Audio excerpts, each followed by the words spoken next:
Good luck. Bye.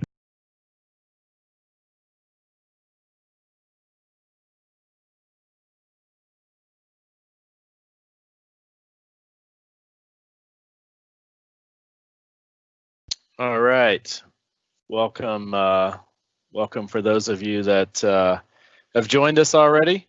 We did have a service provider challenge with the WebEx platform. They're actually having a voice outage right now, so really bad timing for us doing a webinar. But ultimately, as things go with technology, we always have a backup plan. So with that being said, welcome to our monthly webinar here. Today we're going to be speaking about mobility and security with our desktop as a service offering and our wonderful partners at VMware. My name is Dwayne Barnes. I'm the Chief Operating Officer for RapidScale. We have O'Brien Merrill from VMware who's joined us today. And hopefully we'll keep this to be a very informative session and ultimately focus more of our time on a live demo versus typical PowerPoint stuff here. But as a couple of housekeeping notes, we are recording this session and it will be available upon request following today's webinar. If there's any questions, there's a pretty cool raise your hand functionality for Q&A that's built into Microsoft Teams here. And our moderators will keep those questions for the end. We'll reserve about 10 minutes or so at the end of the presentation for Q&A, and we hope that you guys will ask away. Nothing's off topic, and we'll do our best to answer those questions. Quick 30 seconds on Cox Business Cloud Solutions, powered by the RapidScale acquisition, which was founded in 2008 as a managed global cloud service provider. We really focus on the upper SMB and into the enterprise market, albeit small enterprise, but the mid-market, I guess, is the best definition there. It's sort of the best of both worlds, being owned by a 120-plus-year-old family-owned business in Cox and the RapidScale technology of the more agile service provider focused MSP. Actually the slide's a little bit out of date from an NPS perspective. We've been averaging over 80 for the year. So last year was an average of 78. So that's definitely industry leading and very difficult to achieve when you think about providing IT services predominantly remotely, right? So we really focus on providing our customers the ability to access their applications and data securely from anywhere, anytime, on any device. And we couldn't do that without companies like VMware. So we're thrilled to have them on the webinar with us today. And ultimately the end-to-end solution by providing the desktops and the help desk services and the application delivery, and also enabling that connectivity with Cox and our SD-WAN services. It really is an end-to-end solution. So with that, we will, quick stat here from a Gartner CFO survey. Telecommuting is obviously the topic of the year at this point with COVID and folks predominantly working from home when possible, and if not mandated by their companies, potentially mandated by their governments. Telecommuting may become more permanent than realized, as 74% of CFOs recently surveyed in March say they expect to move previously on-site employees to remote work from home type scenarios. We've seen all kinds of surveys on this topic. I think most of you folks on the phone have heard about them in the news. We ourselves have been 100% work from home since March and really haven't missed a beat. Fortunately for us, we have to, we have the ability to eat our own dog food, so to speak. So we're 100% using our own services to work from home.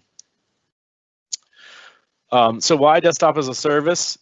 Ultimately, this solution is succinctly named, right? We can provide a customer with a remote desktop, but ultimately it's there to solve the problem, to enable those remote workers to be just as productive from anywhere whether that be home or a vacation house or a hotel or wherever, just as they would be in the office with the typical benefits, right? Obviously, mobility is key.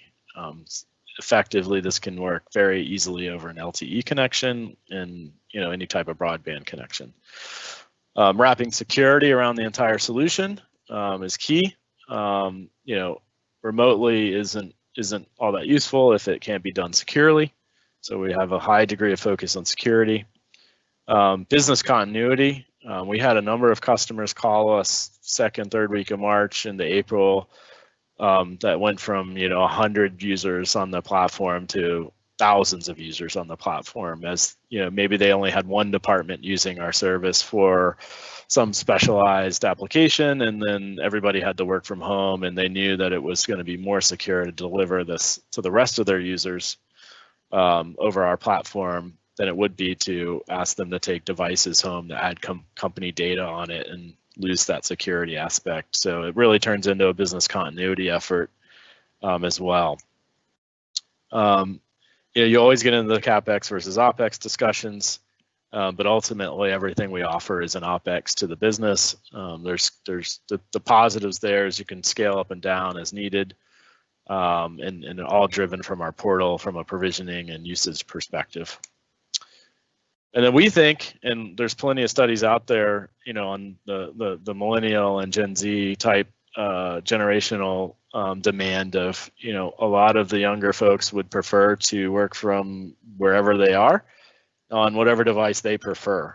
And ultimately that leads into a talent acquisition discussion. And, we firmly believe that, gone are the days of the cubicle with the, traditional telephone and the old keyboard and giant monitor and, headset, right? It's just not conducive to today's environment. So attracting talent is incredibly important for, topic to consider when you're thinking about desktop as a service. So with that backdrop, I'm going to hand it over to Obi, Mr. O'Brien here, and have him kind of talk through, VDI versus DaaS and take the next couple of slides before our demo. So O'Brien, are you out there? I am. Thank you, Dwayne. And good afternoon, good morning, good afternoon, everyone. As Dwayne said, I'm O'Brien Merrill. Everyone that I work with calls me Obi, and I'm a cloud solutions engineer, EUC specialist with VMware. Work very closely with our Cox Rapid Scale partner on their desktop as a service offering. So glad to be here today and go through this and answer any questions. Talking about terminology today, and this has become a really hot topic with the current circumstances around COVID. We'll talk about a little bit about the terminology. So while not all customers fall cleanly into one or the other, today's virtual desktop landscape is typically broken into two categories: VDI, or virtual desktop infrastructure, and DaaS, or desktop as a service.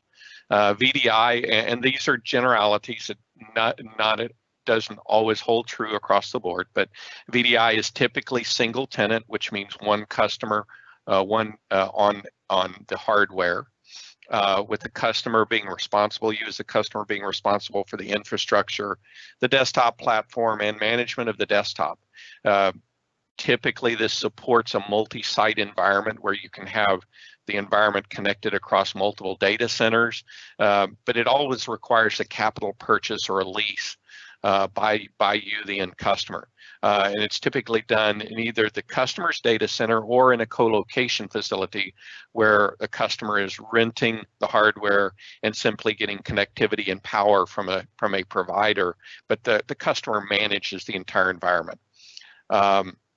On the right side, the other end of the spectrum is desktop as a service, though it's typically, though not always, multi-tenant with the partner or the service provider managing the infrastructure and the platform.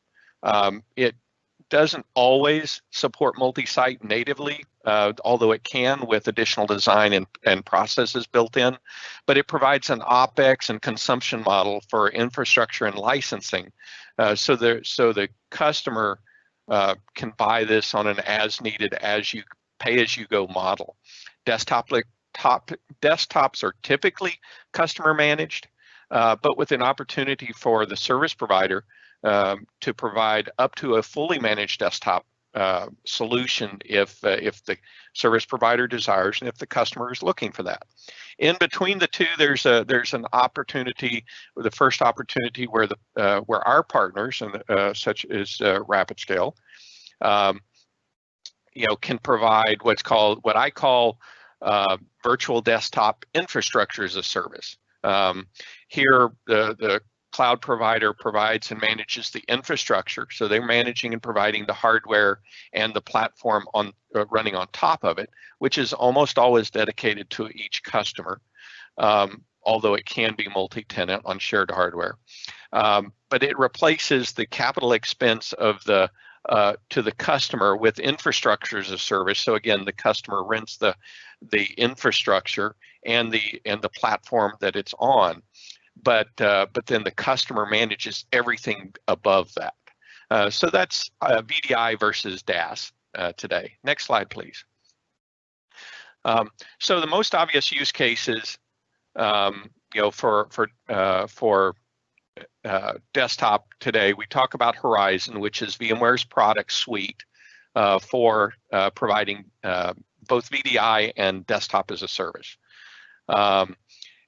So the difference here, these use cases, each one of these use cases has different types of desktops. You can have persistent desktops, where each user gets their own desktop. When they log in, they log out, they log in again later on or the next day, they get the same desktop. All the software is installed on that virtual desktop, dedicated to that person for the life of the desktop.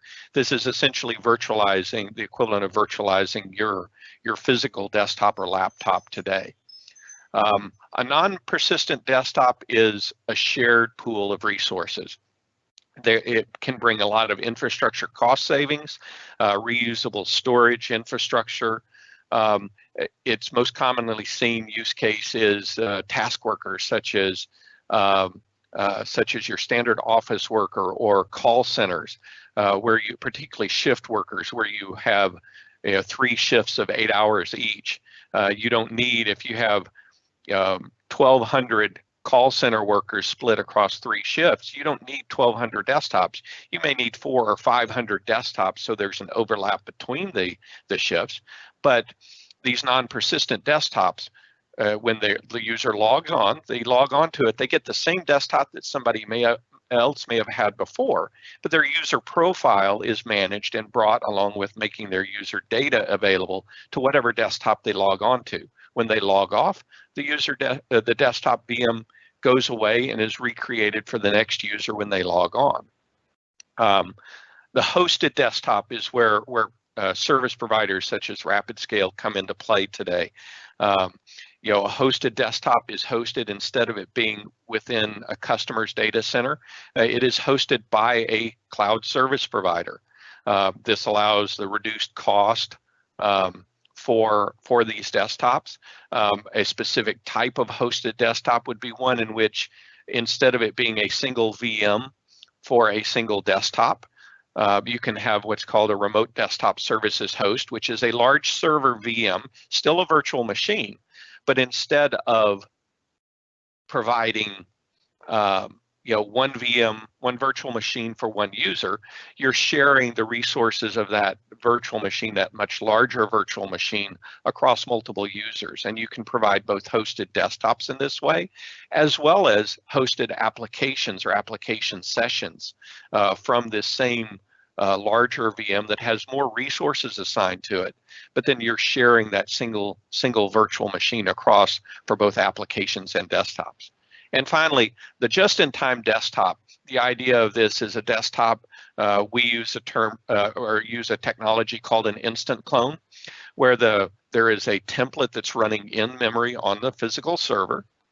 When the user logs on, a new desktop is created in memory from the template that's running in memory. It is split off and run in memory. So it happens instantly when the user logs on. That that new desktop is created in memory. The user's profile, which is managed, is brought to that desktop, or the pieces that are needed to log the user in, and they are connected to a shared resource pool of storage where their files are, so that when they go to open Word, they have access to those files from a shared location. Next slide, please. So different DaaS use cases that we'll talk about. The first one is general desktop replacement. This is the most obvious one, and in today's world with COVID-19 in particular, this has become a big one. We don't have access to our office where our physical desktop exists today, so we need to replace those physical desktops that are in the office today, where I can't get to it, with a virtual desktop that I can access from home. Reduces management effort and total cost of ownership. Desktop disaster recovery. So if I happen to live in Southwest Florida, natively in this area, we get hurricanes every year. We're watching for them now. If a hurricane happens and my office is here, it's possible that the office gets flooded out, in which case not only can I not get to the office, but the equipment is damaged. I need to be able to quickly enact a disaster recovery and business continuity plan to get to desktops that happen to be hosted by a service provider. And at the same time, I can manage the images in both a production environment and a disaster recovery environment. So I use the same images, I use the same pools of users, same Active Directory sources, etc., but I can log into an alternate location in a disaster recovery data center. Remote office and field workers, we all know about this one today with COVID-19. Again, central management of images makes it easy for desktop admins to manage the images, the applications that users need, even the data that they need online in the cloud, while providing you, the end user, the ability to access it from your office, from your home, from a mobile device such as my Android phone or a MacBook. Today I'm working from a MacBook, and yet I'll show you logging onto a Windows desktop during the demo, even though I'm doing it from a MacBook. And there are some tools that are only running on Windows that I can use because I'm doing it remotely. Seasonal and contract employees is another one, particularly if you are in the retail industry. As an example, you have a great influx of business coming around the Thanksgiving and Christmas holidays. You need to be able to ramp up staff quickly to address that increased demand. And then after New Year's, when things slow back down, you ramp back down. Gives you the ability to quickly expand the number of desktops you have available for that 2 or 3 month time period, and then reduce it back down to your normal workload after the beginning of the year. Mobile employees, again, we talked about this. It's a parallel to remote office and field workers, but say you have a sales staff that's only working from the road. Not only do they need to be able to access from maybe a full desktop when they're working from home, but maybe I'm on the road and I like to just be able to pull up an application on my phone instead of access a full desktop. I can pull up that application or even a desktop on my iPad from a coffee shop or from my phone in my car when you're not driving, note. But I can do that from anywhere and access it with this technology. And finally, special desktop needs. If time permits, we'll show you an example of this. 3D modeling, engineering design, etc., can be done with graphics-enabled desktops. They're higher-end desktops, and yet you're fully able to deploy and deliver these over a client or even web browser session, regardless of where the user is located. Next slide, please.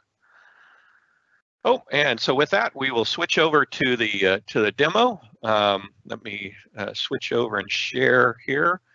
You want to share? Yes, I do. I'm going to share my screen. And with this, I'm already logged on. So you'll see this. I'm already logged on to the dashboard. This is an example of the tenant logon, the tenant admin logon, or so the desktop admin logs on when they log on to either Horizon Cloud or Horizon Desktop as a Service platform that our rapid scale partners use today to deliver desktop as a service. The first screen you'll see is this dashboard, which gives you your capacity, the amount of capacity that's used versus what's available. You'll see right now I'm using 31% of the total infrastructure assigned to me. Allocated, I have very little desktop sessions or application sessions allocated. You'll see it bumps up a little bit. Earlier today, obviously this environment, this is a demo environment, so it's got low usage. But earlier this morning, 8, 9 o'clock Eastern time, there was 1 or 2 people in, so there were desktops in use. I can click on this and I can get more details in some cases. I can refresh the screen. Here we see activity. So we see when we had as many as 4 users at 8 a.m. Eastern time this morning, went down to 0. Now I'm back up to 1, which is probably me connected to this and to a desktop in the background. I can see activity by users and admins over a period of time. So you can see different activity, whether it's creating an image, deleting a desktop, powering them on, logging on. All of this is available for both admins and user activity. If I go over here, I can see who logs on as the admin. I can get to reports, with desktop health, utilization, etc.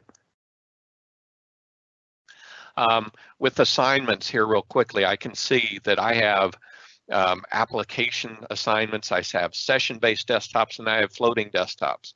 Remember, we talked about the just-in-time desktops. So this floating desktop assignment that we see here, we'll see the number of desktops. We have 4, 5, 6, 7, 8 desktops in this pool. These are shared desktops. And while you notice that these desktops, when we have one person that's disconnected, but it's an active session, these desktops are available, but the reality is if I were to actually go into the infrastructure in the background, I see these numbered desktops, but this VM is actually does not exist as a physical VM today. It's available, but because it's a just-in-time desktop, the VM will get created with this name when the user logs on. So when I log on here in a minute, I would get assigned to one of these desktops if I go to the shared pool. I can go down here to the inventory of applications. So application sessions, which again, I'll show you momentarily. I can access an application either as an individual application session. So I launch the application, only the application in either a client or in a web browser session. And I can get to all of these. I can create a new application and assign it from an existing farm. And a farm is simply a collection of remote desktop services hosts or host VMs that have applications installed on them. I can create an application or a collection of applications that I can assign. If I go back up here to assignments, create an assignment. I can create an application assignment that I do this with. And I go over here and I can select the applications that I want. And then if I go through and I say, okay, I want to do those, I hit next, and I want to assign it to a specific either username or to a group of users, Horizon View users like that, I can do that for that particular grouping of applications. And so I can customize which applications from this total group of applications down here that I want to assign, I can assign it to different groups. So HR can have one set of assignments, finance can have another, the call center a third, all from this same farm. And all of those applications, again, if we go back here to the farms, all of those applications reside on this farm of remote desktop services host. The RDS farms, or the old terminology was a terminal server. A farm is simply a collection. All of those applications are on the same, but when I create an assignment for HR, they will only have access to 4 or 5 of the applications out of the 30 that may be installed on that application farm. Images, you can manage the images here. I can create a new one. I could duplicate one if I wanted to take that image and customize it for a specific group, say the engineering department. I can look at my capacity utilization. I can see that I'm using roughly 32% here in this size, 128 CPUs and 256 gigabytes of memory. are used out of the total standard capacity units of 300. These are imported VMs, and these are hosted application servers. So this total is 31% used in these 3 use cases. And I can look at the details here of each: the premium desktop, a standard capacity desktop, and then the hosted application servers. I can, if you look here, I can attach this to an Active Directory domain for authentication. I can give roles and permissions to different groups of admins, so the help desk can have a different set of permissions from desktop administrators, so they can do certain things. I have file shares that I can create in order to put different components to allow me to do automatic updates, and I can enable both identity management solutions such as VMware's Workspace ONE Access. I can do two-factor authentication all set up in here, whether it's RSA or other options. I can set them up in here. So we're going to go over now to the demo of an actual desktop, just to show you what it looks like. The first one I'm going to show you here, notice that I did not switch out of the browser session. So I'm using a Firefox browser, yet I'm logged in here to a GPU-enabled desktop. Remember, we talked about the high-end desktop. It's always fun to do this when I can do it in a web browser instead of even in the client, and the experience will be the same, but I'm actually doing this in a web browser to show you that I could do this even on a computer that I don't own, even one that I don't have admin access to be able to install. I can open up this desktop, even a high-end GPU-enabled desktop. We'll open up the file here, show you how quickly it opens up, and now I have a 3D image in here using JT to go. And I can start doing this, and I can rotate the image, this 3D image. I can rotate it any way I want, like that. And you can see that's just one simple example of doing 3D graphics. Again, yet I'm doing this in a browser session, not even doing it in a full client session. So it gives me the ability to go to an internet cafe or a shared resource in a hotel, maybe the desktop that's offered in the hotel business center, and I can work on a 3D graphic image with their tools, not having to install anything. And we'll go over here. The one challenge is I didn't resize my browser window quite right, so I'll close that out, and I want to open up and show you one other real cool demo real quickly. But while that's opening up in the background, let me show you one other feature here. So I'm going to go back over here to the test drive, and I'm going to launch a different desktop real quick in the background. I'm going to click here, and I'm going to go to this in the native client. So what you'll see is me logging in to the native Horizon client instead of via the browser. I log in here, and what it's going to give me is this window, which is very similar to what I would see in the web browser if I was first logging on. It gives me that access, and I just clicked on the wrong thing. Here we go. Gives me this. I have access to all these desktops. This vGPU enabled desktop is the one that I just was showing you in the web browser. But instead, I'm going to go over here and I'm going to log in first. I'm going to log into paint.net as an application session. Now, this is logging in here. I'm logging in just to the application. I'm not logging into a full desktop, but only an application session. And I'm gonna do a couple of things in here in the paint window. Our demo and we're going to paste something. And now this is something I'm actually pulling this logo from the presentation that Dwayne was showing you a minute ago. So I'm from my desktop into the virtual desktop, but into the application session as opposed to a full virtual desktop. So I can do that if the policy allows me to do it. So a copy from my personal MacBook desktop.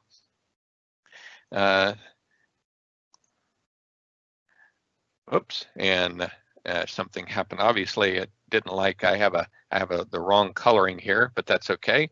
We'll figure that out in a little bit. So I'm going to save this. Demo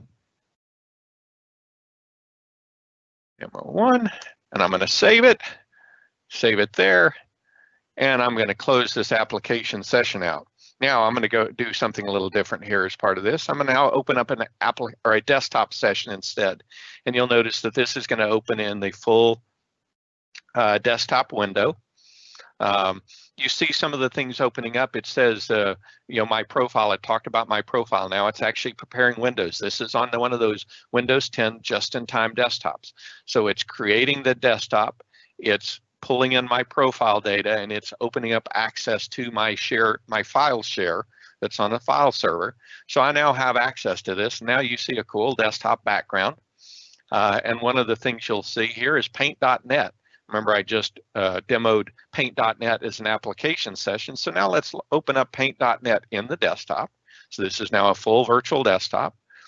I'm going to show you something else too. So remember the same layout on here where you had history, layers, and colors. The history being the history of actions in here. So I'm going to move colors over here, but then I'm also going to open up. And you notice I have Cox Demo 1 that I just did a minute ago that I can open up, and we see that. And I want to edit it, so I want to add something down here, and I want to change the size. And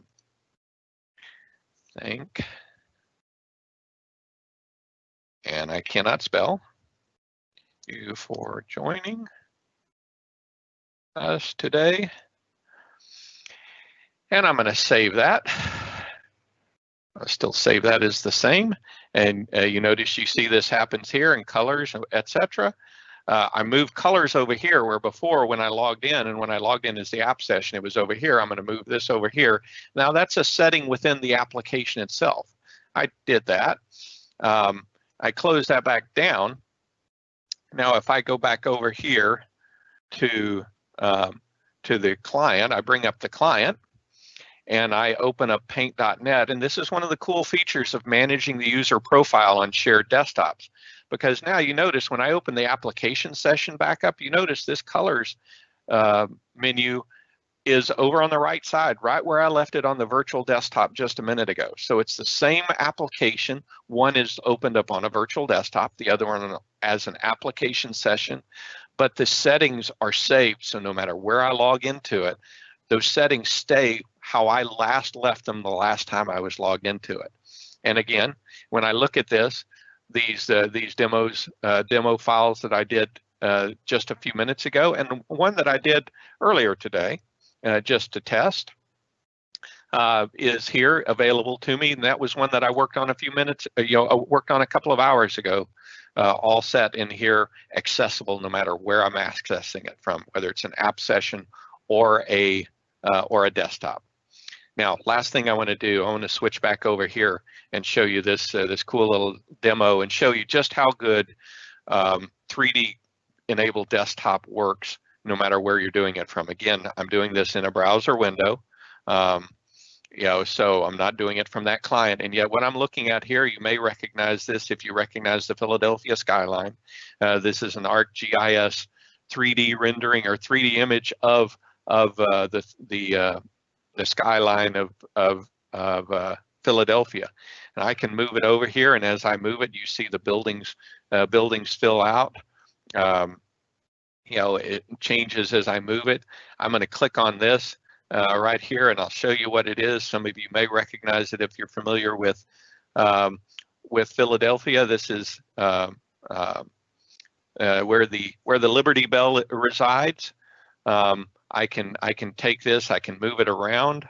If I click on this, give myself a little bit of access. Now I can rotate it around. If I rotate it too far and I'm too far away from it, I'm actually looking at it through the next building over. So let's zoom in a little bit and let's move it down.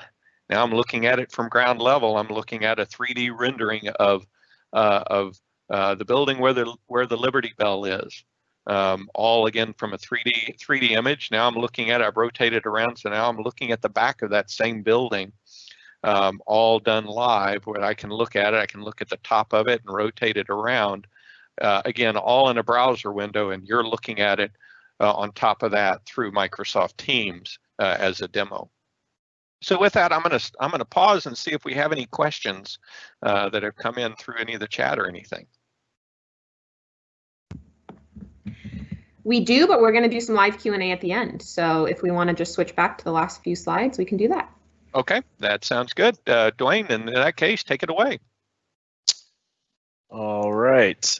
So appreciate that, Obi. Hope everyone can see my slides here. So we only have a couple slides left, and then we'll dive into the Q&A. All right. So, basically, how do you buy this stuff or how do you sell this stuff, depending on your persona here on the webinar. We offer a number of different offerings, almost all of which Obi has mentioned. But I would say in general, the value prop or the total cost of ownership really starts to net out above 25 seats, and so we really kind of focus on the customer that has a need, not just a desktop replacement, but actually has a need. So you're not comparing the cost of a laptop to a hosted desktop, because that will typically never net out. We offer a complete implementation cycle that goes through everything from the discovery of applications to where the users might be connecting from, how the network is designed to support a virtual desktop deployment in the cloud, and all the way through full managed services where even end users can call our help desk for support if they forgot their password, or they got a new device and forgot the URL, or whatever type of services they might need. We have kind of the low end, economical options that Obi mentioned that are session host or shared instances, all the way through native persistent, Windows 10 desktops. We do offer GPUs. I would note the stuff that Obi was demoing isn't cheap. Those NVIDIA graphics cards can get expensive. However, in the larger kind of architectural firms or development shops where you have intellectual property protection kind of requirements, or you're really concerned about, maybe a contractor or some other kind of security issue where you just are willing to pay extra to have those, graphics enabled or graphics accelerated enabled desktops. Sometimes that insurance policy is worth its weight in gold. So we do see a lot of demand there. Seamless integration with other services inside the data center, right? Typically, you don't move your desktops without moving your application servers and directory services and other things that those desktops might be accessing, file print, so on and so forth. So direct integration there from a rapid scale portal perspective. And then, I'd be remiss if I didn't kind of continue talking about, our sort of help desk services and the very high quality that we provide from a help desk perspective, 24/7, all domestic, bi-coastal. So we are geographically dispersed, so we're protected to the best extent possible from natural disasters occurring. We have a NOC in Raleigh and a NOC in Irvine, California. And then we have a handful of support members that are just natively remote. So if there are even regional issues with internet service or power or flood or whatever that might be, we're still online and able to support our customers. So a lot of questions we get asked on this topic. It sounds simple, desktop as a service, it is what it is, but there's a lot of considerations that go into there, and some of the big differentiators are centralized management that Obi touched on. So, what management options exist? Again, we have a portal that we wrap around all of our services. So, if you're comparing to kind of a 2-minute in a truck MSP, they're not going to have a portal. They're not going to have 24/7 staff. They're likely not going to offer the security options that someone like RapidScale and Cox Business Cloud Solutions can offer to our customers. Security, sort of like the realtor that'll say location, location, location. You cannot implement enough. And it does always boil down to a risk and expense conversation. Migration capabilities, we do all of our migrations in-house. We don't sub that out or outsource that to any other contractors. We do hundreds of migrations a year on various technologies, and we do 99% of them remotely, and these days 100% remotely. Having that full complement of solutions, so again, you don't want to just put your desktop in a cloud and think you're going to have a successful deployment. You really need to consider all of the other things we've talked about, from identity management to single sign-on to multi-factor authentication to firewall security, host-based security, help desk services, and really consider the entire IT lens versus just the desktop lens. Of course, 24/7 support, and maybe last but not least, performance is key. Again, as Obi demoed, you can ramp up the performance all the way to, $4,000 or $5,000, local desktop level performance if you want to invest in the NVIDIA GPU acceleration cards.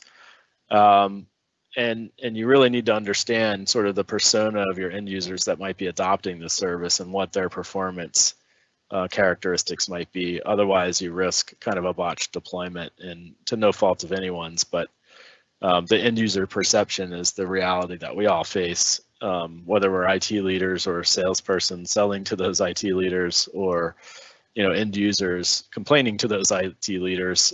Performance is oftentimes in the eye of the beholder. So with that said, we'll go ahead and pause for questions, albeit virtually. Summer and team, Obi and I are standing by for whatever you can throw at us. Yep, and we have a bunch and not that much time left. So just so everyone knows, I have these all written down and we can send out some answers and follow up as well. But first, I'm evaluating DaaS, but skeptical it will support high quality VoIP requirements. Our use case scenario is a remote inside Salesforce who lives on the phone. Can you speak to this? Yeah, absolutely. Sorry, Dwayne, go ahead. Yeah, I'll defer to you, Obi, if you have anything to add. But I would say that's a great use case. We have very large retailer as a customer example that's well known. Unfortunately, we're not allowed to share their name, but effectively their entire call center works from home using thin clients, virtual desktops, and a hosted UC application installed on those. And this is not a company that would just do that on a whim. So besides that, we have many other use cases. RapidScale's own help desk. We use a contact center as a service solution for our support team, and they're all remote.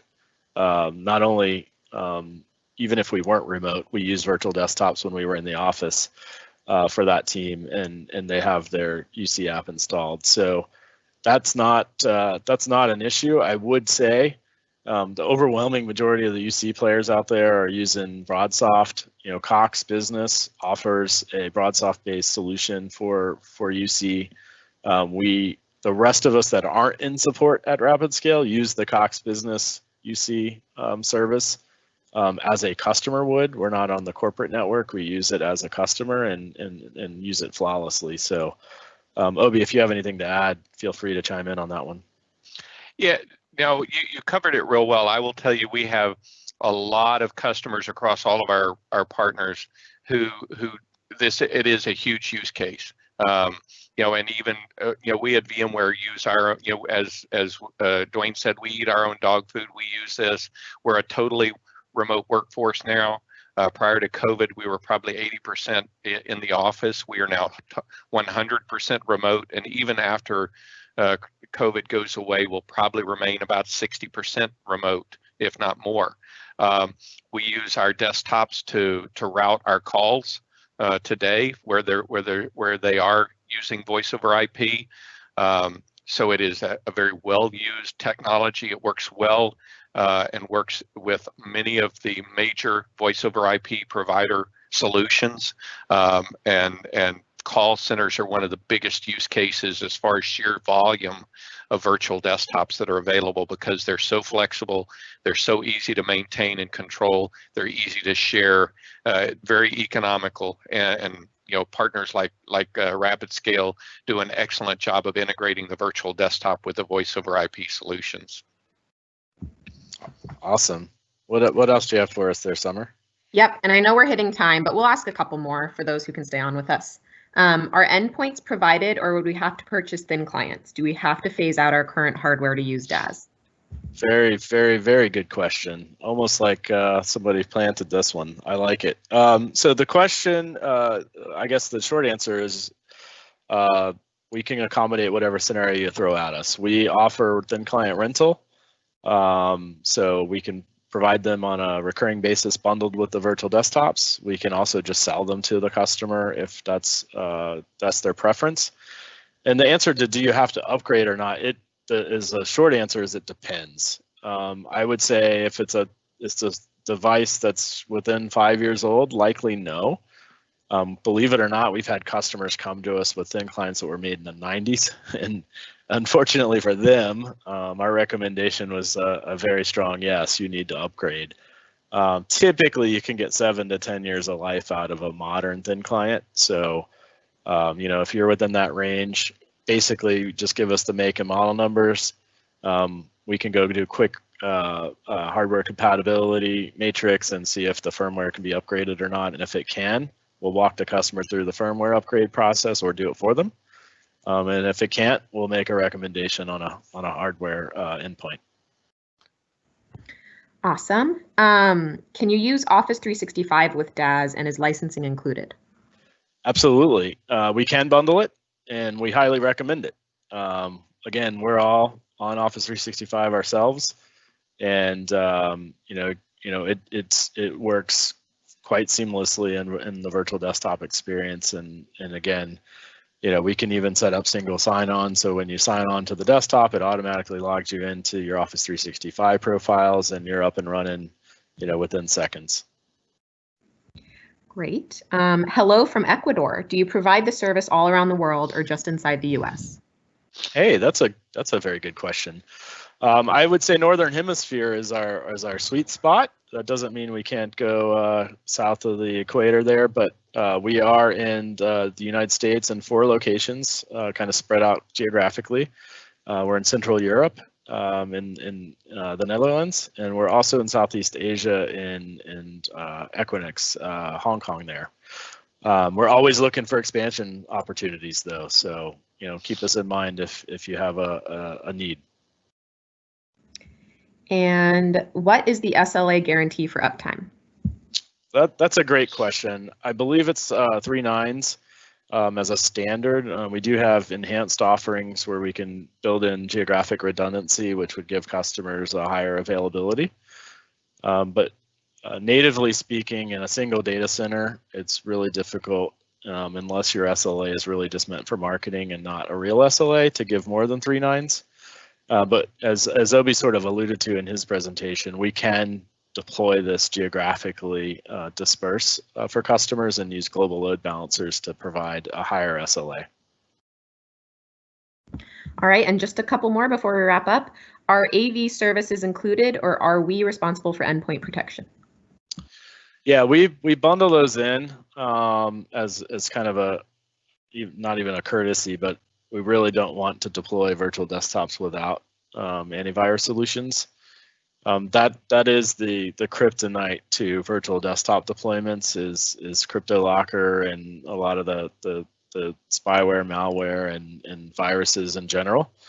And if you think about in certain deployments, like Obi mentioned, where they're shared session host, if one user gets it, it's going to infect everybody. So we do offer the ability for customers to bring their own. If they have some specialized corporate deployment that they use and they want to use it, we'll uninstall ours and install theirs. But generally speaking, we're not going to do a deployment without antivirus protection. All right, and we'll wrap up with this one because it's come in a few separate times. Does this support dual monitors? Is there support for 2 or 3 monitors, etc.? Yeah, no, great question. A lot of that actually depends on the endpoint as less than it does the virtual desktop. But I'll give you a good example. We have a customer that runs a trading platform on the stock exchange, and they have 8 monitors hooked up to their deployments. Even with specialized Bloomberg keyboards and functional perimeter devices. So absolutely support for multi-monitors. Awesome. Then we can wrap up with that final slide, Dwayne.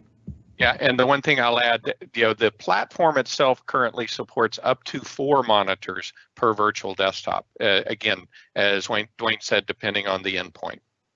Yep, awesome. So real quick, just we want to let everyone know, we do have a splash page up on Cox Business's website to learn more about cloud offerings. And if you want to go even deeper, I believe there's a section there that'll redirect you to the native Rapid Scale site. Also, we're on LinkedIn, we're on Facebook, we're on Twitter, we're pretty much everywhere you can be from a social media perspective. So follow us, like us, ask us questions, interact with us. We're always looking for interactions and new ways to reach out to folks. There is a cloud Q&A and conversations about the cloud on that LinkedIn group. And then we're constantly doing webinars on new topics. So you can stay tuned for registration information for our August 19th webinar on DR as a service and cloud backup and recovery services. So appreciate everyone's time. Again, if you're looking for this content recording, reach out to your contacts here at Cox Business and Rapid Scale, and we'll provide that for you in a link to view this recording at your viewing pleasure. So again, thanks for your time. Thanks, Obi and VMware, for helping us out here with this webinar, and we'll see you next time. Thank you. My pleasure.